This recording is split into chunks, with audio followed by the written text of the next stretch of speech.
درخت اپنا پھل خود نہیں کھاتے، دریا خود اپنا پانی نہیں پیتا۔ پتہ ہے کیوں؟ کیونکہ دوسروں کے لیے جینا ہی اصل زندگی ہے۔ خوش رہنے کا سب سے اچھا اصول یہ بھی ہے کہ جہاں لگے آپ کی جگہ نہیں، وہاں خاموشی سے خود کو الگ کر لو۔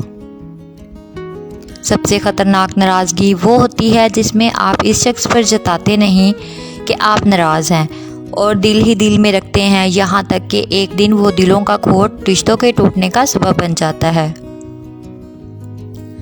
کامیاب لوگ اپنے ہونٹوں پر دو چیزیں رکھتے ہیں، خاموشی اور مسکراہٹ۔ خاموشی مسائل سے دور رہنے کے لیے، مسکراہٹ مسائل کے حل کے لیے۔ جب کوئی تمہارا منتظر ہو تو اس کو اتنا کم انتظار کرواؤ جتنی زیادہ اہمیت وہ تم کو دیتا ہے، اتنا نہیں کہ اس کا انتظار بھی ختم ہو جائے اور اس کی نظر میں تمہاری اہمیت بھی۔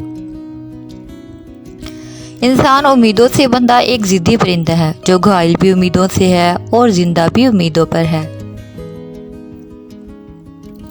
آنسو مسکراہٹ سے زیادہ اسپیشل ہوتے ہیں، کیونکہ مسکراہٹ تو ہر کسی کے لیے ہوتی ہے، مگر آنسو صرف ان کے لیے ہوتے ہیں جنہیں ہم کھونا نہیں چاہتے۔ زندگی میں خود کو کبھی کسی کا عادی مت بنانا، کیونکہ انسان بہت خود غرض ہے۔ جب آپ کو پسند کرتا ہے تو آپ کی برائی بھول جاتا ہے، اور جب آپ سے نفرت کرتا ہے تو آپ کی اچھائی بھول جاتا ہے۔ اگر لوگ تم سے متاثر ہو رہے ہیں تو اللہ پاک کا شکر ادا کرو جس نے تمہارے گناہوں کو چھپا کر تمہیں لوگوں کے سامنے معزز بنایا ہے۔ کچھ لوگ جب روتے ہیں تو اس لیے نہیں کہ وہ کمزور ہوتے ہیں، بلکہ اس لیے مضبوط رہتے رہتے تھک جاتے ہیں۔ وفا کرو تو دریا کے کنارے اگی ہوئی گھاس کی طرح کرو، جب ڈوبنے والا اسے پکڑتا ہے یا تو وہ اس کو بچا لیتی ہے یا پھر ڈوبنے والے کے ساتھ خود بھی ڈوب جاتی ہے۔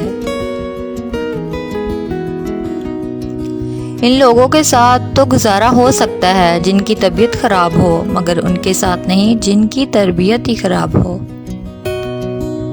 خلوص اور عزت بہت نایاب تحفے ہیں، اس لیے ہر کسی سے ان کی امید نہ رکھو، کیونکہ بہت کم لوگ دل کے امیر ہوتے ہیں۔ کاش کہ لوگ سمجھ سکیں کہ رشتے بنانا اصل بات نہیں، بلکہ اصل بات ان رشتوں کو نبھانا ہوتا ہے۔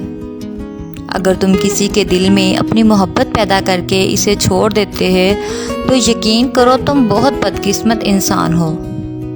آنکھیں بند کر کے تمہاری موجودگی کو محسوس کرنے کے سوا میرے پاس تم سے ملنے کا کوئی دوسرا راستہ نہیں ہے۔